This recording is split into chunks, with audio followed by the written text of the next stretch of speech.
고린도 교회는 사도 바울이 애지중지 정말 사랑하는 교회와 성도들이라는 것을 고린도 전후서 전체에 묻어나는 교회와 성도를 향한 사랑의 권면을 통해서 우리는 알 수 있습니다. 하지만 우리가 잘 아는 것처럼 이 고린도 교회에 문제가 발생했고 급기야는 사도 바울의 사도권까지 의심을 하며 인정하지 않는 사태까지 오게 되었습니다. 이 베드로와 요한과 다르게 예수님과 함께 동행하지 않았고 물 한 잔, 빵 쪼가리 하나 나눠 먹지 않았던 이 바울이 어찌 사도가 될 수 있었겠느냐는 말입니다. 이 정도 되면은 이런 교회는 못 다니겠다 하면서 나가야겠다 이렇게 선포해야 되지 않겠습니까? 하지만 사도 바울은 남달랐습니다. 비록 부활하신 예수님을 만나기 전 그리스도인을 핍박하고 감금하는 데는 1등 공신이었지만은 이 다메섹 도상에서 부활의 예수님과 음성을 들은 후에는 누구보다 복음 전도에 복음 선포에 앞장섰던 사도 바울이었음을 우리는 잘 압니다. 그렇다면 오늘 이 말씀을 통해서 저와 우리 성도님들은 어떤 교훈을 받을 수 있을까요? 세 가지로 한번 정리해 보고자 합니다. 첫 번째로 감사함으로 복음을 선포하는 삶을 살아야 한다는 것입니다. 사도 바울은 자기가 똑똑하고 명석해서 복음을 전하고 있다고 말하고 있지 않습니다. 주의 은혜로 임한 복음을 선포하고 있다고 고백합니다. 오늘 1절 말씀을 보시면은 그러므로 우리가 이 직분을 받아 긍휼하심을 입은 대로 낙심하지 아니하고 라고 말씀합니다. 바울 자신에게 복음의 사도 직분이 임한 원동력은 바로 주님이 자신을 긍휼히 여겨주셨기 때문이라고 오늘 1절에서 고백합니다. 우리도 마찬가지입니다. 우리를 직분자로 불러주신 것은, 오늘 이 교회의 성도로 불러주신 것은 순전하신 주님의 긍휼하신 사랑 때문입니다. 그 긍휼하심으로 우리를 위해 십자가에 죽으셨고 그 긍휼하심으로 우리에게 생명의 십자가 복음을 주셨습니다. 그러니 우리는 이러한 복음을 감사함으로 받아야 할 줄 믿습니다. 사랑하는 성도님들, 우리로 하여금 이 귀한 복음 주셨음을 감사하고 살아가고 계신지요? 저도 이 말씀을 묵상하면서 만약 나에게 이 예수님 복음이 전해지지 않았다면, 믿지 않았다면 어떤 삶을 살고 있을까라고 생각해 보았습니다. 결론적으로 하나님을 향한 감사가 없는 그런 삶을 살고 있지 않았을까 생각이 들었습니다. 그리고 하나님 나라 천국도 소망하지 않는 그런 삶을 살고 있었겠지요. 정말이지 유쾌하지 않은 그런 인생이었을 것 같습니다. 지금은 너무나 감사하고 기뻐하지 않는 삶을 살고 있음을 고백합니다. 사랑하는 성도님들, 오늘 이 주님이 주신 복음으로 인해 기뻐하는 추석 연휴 또한 오늘 하루가 되시기를 소망합니다. 2절 말씀을 보시면은 이에 숨은 부끄러움의 일을 버리고 속임으로 행하지 아니하며 하나님의 말씀을 혼잡하게 하지 아니하고 오직 진리를 나타내므로 하나님 앞에서 각 사람의 양심에 대하여 스스로 추천하노라 라고 말씀합니다. 사도 바울도 이 예수님을 만나기 전에 다메섹 이전의 삶을 버리고 속이지 아니하며 하나님의 그 말씀만 전하는 사도로 임명받았음을 고백하고 있습니다.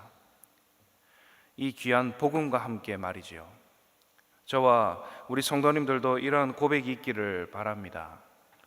귀한 인생을, 귀한 복음을, 또한 귀한 직분을 주신 주님께 먼저 감사하는 오늘 하루가 되셨으면 좋겠습니다.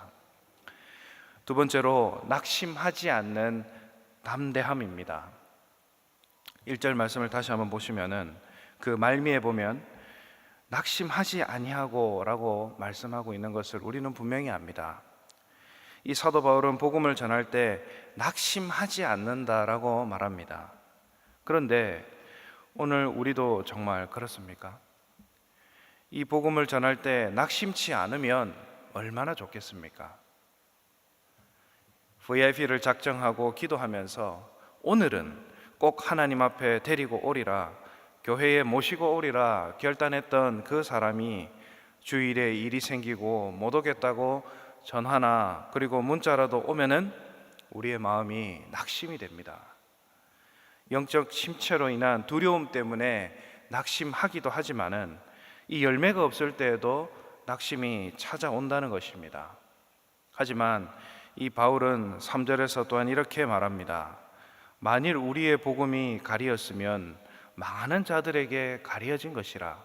4절에 그 중에 이 세상의 신이 믿지 아니하는 자들의 마음을 혼미하게 하여 그리스도의 영광의 복음의 광채가 비치지 못하게 하미니 그리스도는 하나님의 형상이니라 라고 말하고 있습니다. 오늘 이 고린도 교회가 그리고 거기에 속한 사람들이 망하는 자들이었다면 복음이 스며들지 않았을 테지만 오늘 이 사도 바울은 결코 그렇지 않았을 것이라고 말하고 있습니다. 지금 내가 기도하는 그 영혼, VIP, 그 사람은 결코 망하는 자가 안 된다라는 것입니다. 그리고 오늘 4절 말씀을 보면 이 세상의 신이 믿지 아니하는 자들의 마음을 혼미하게 한다 하고 있는데 바로 이 신은 바로 사단을 이야기합니다. 그래서 그 사단으로 인하여서 그리스도의 영광의 복음에 광채가 비치지 못한다고 하지만 오늘 이 그리스도가 하나님의 형상임을 오늘 사도 바울은 4절 말씀을 통해서 분명하게 말하고 있습니다. 사단이 아무리 그 사람에게 복음이 흘러가지 못한 게 할지라도 오늘 그 빛조차도 바로 예수 그리스도 하나님은 바로 그 사람의 마음에 스며들게 할 것이라고 오늘 분명하게 말씀하고 있습니다. 그렇기 때문에 오늘 우리가 전도하고 애쓰고 수고하는 그 모든 결과를 주님께 맡기면 되는 것입니다. 주의 자녀들은 반드시 듣고 돌아올 것이기 때문입니다.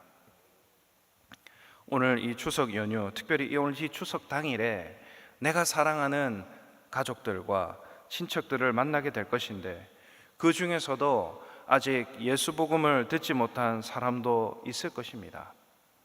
하지만 끝까지 포기하지 말고 복음을 증거하는 사명을 감당하는 우리 성도님들 되시기를 바랍니다. 그렇다면 오늘 그 영혼은 반드시 돌아올 것입니다. 그리고 마지막 세 번째로 우리는 사명자로서 오직 진리를 선포해야 합니다. 5절 말씀입니다. 우리는 우리를 전파하는 것이 아니라 오직 그리스도 예수의 주 되신 것과 또 예수를 위하여 우리가 너희의 종된 것을 전파합니다. 고린도 교회 당시에 말씀을 혼잡하게 하고 그리고 진리를 잘못 해석하는 그러한 이단들이 상당히 많았습니다. 지금은 더하면 더했지 덜하지 않습니다. 그런데 이단의 특징이 무엇입니까? 예수님을 복음을 전하지 않고 자기 자신을 전합니다. 그리고 그들의 종파를 전합니다. 교주를 믿으라고 전합니다. 사도 바울도 계속해서 공격해 들어오는 고린도 교회 일부 성도들에게 우리를 전파하는 것이 아니고 오직 예수님만 전하는 사명을 일깨워주면서 이에 대해 우리가 너희들을 섬기고 있음을 오늘 이 5절 말씀을 통해서 변증하고 있습니다.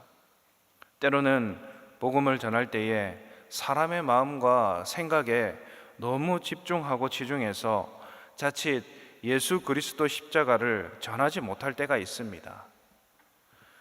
복음을 전파해야 되는데 나 자신을 높이고 전하려는 우를 범할 때가 있는데 이거는 선포자의 자세가 아닙니다. 우리가 선포할 것은 오직 진리, 십자가, 예수 그리스도입니다. 그래서 6절 말씀을 보시면 어두운 데에 빛이라 말씀하셨던 그 하나님께서 예수 그리스도의 얼굴에 있는 하나님의 영광을 아는 빛을 우리 마음에 비추셨느니라 라고 말합니다. 우리는 창세기 1장을 보면 하나님의 천지창조 사건을 알 수 있습니다. 그래서 오늘 이 사도 바울도 하나님의 그 천지 창조 가운데 말씀으로 어둠을 빛으로 밝히신 하나님이 예수 그리스도의 광채로 저와 우리 성도님들 또한 품고 계신 또한 새 영혼들에게 비추고 계십니다. 진리가 저와 우리 성도님들을 바꾸셨듯이 오늘 이 우리가 전하고자 하는 그 사람에게 동일하게 빛으로 복음으로 또한 말씀해 주실 줄 믿습니다. 그러니 오직 예수님만 전하면서 진리를 선포하는 오늘 이 하루가 되시기를 소망합니다. 말씀을 정리하겠습니다. 하나님은 저와 성도님들을 복음을 선포하는 그런 사명을 주셨습니다. 그렇기 때문에 우리는 바로 영적 부담을 가질 수밖에 없지만은 이는 오히려 감사하는 마음으로 복음을 전해야 할 줄 믿습니다. 그리고 예수 그리스도 십자가의 이 복음을 전하다 보면은 반드시 낙심이 찾아옵니다. 사단의 방해가 반드시 있습니다. 그럼에도 불구하고 이 진리의 말씀을 옳게 분별하면서 오직 예수님을 전해야만 합니다. 이번 추석 연휴에 사랑하는 가족들과 그리고 이웃에게 기도하며 품고 계신 그 VIP와 사람들에게 십자가의 전달자로 살아가시는 오늘 하루가 되시기를, 우리 성도님들 되시기를 진심으로 바랍니다. 기도하겠습니다. 사랑하는 아버지 하나님, 이 추석 당일에 하루의 첫 시간을 주님께 드리게 하시고 말씀으로 은혜 내려주시니 감사합니다. 이 새벽에 저희들 가운데 친히 임재하여 주시고 성령께서 함께하여 주옵소서. 오늘도 여호와 하나님을 힘껏 사랑하며 복음을 전달하며 감사하며 살아가는 저희들이 되게 하여 주시옵소서.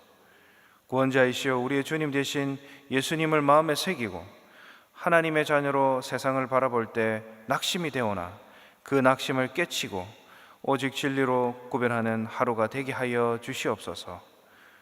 또한 하나님 앞에서 철저히 회개함으로 주님의 넘치는 축복을 받는 우리 모두가 되게 하여 주시옵소서. 사랑하는 김문은 담임 목사님, 이영만리 미국 땅에서 복음의 전달자의 사명을 잘 감당케 하여 주시고 영육간의 강건함을 주시옵고 성령 충만케 하셔서 주신 사역 위에 능력을 더하여 주시옵고 함께하여 주시옵소서. 이 포동교회가 복음의 전초기지 역할을 잘 감당해 나가면서 덕천, 화명, 드림, 양산 선교센터를 통하여 이 부산 땅에, 이 대한민국 땅에 열방의 복음이 충만케 하여 주시옵소서. 우리 모든 성도님들도 사랑과 행복의 초대를 통해서 복음의 사명을 잘 감당케 하여 주시옵소서.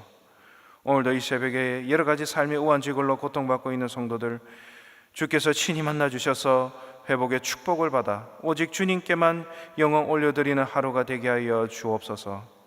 추석 연휴로 출타 중인 믿음의 가정들에게 안전과 형통함을 더하여 주시옵소서. 홀로 계시는 우리 성도님들에게도 주님이 함께하여 주셔서 이 추석 연휴가 외롭지 않게 하여 주옵소서. 이 나라를 불쌍히 여겨주시고 모두 위정자들에게 하나님을 경외하는 마음을 허락하여 주셔서 국민을 잘 섬기는 이 나라가 되게 하여 주옵소서. 주님께 예물로 드린 손길들이 있습니다. 향기로운 예물들 그 손길 하나하나 주님 기억하여 주시고 붙들어 주시고 복에 복을 더하여 주옵소서. 우리를 죄에서 구원하신 예수님 이름으로 기도드립니다.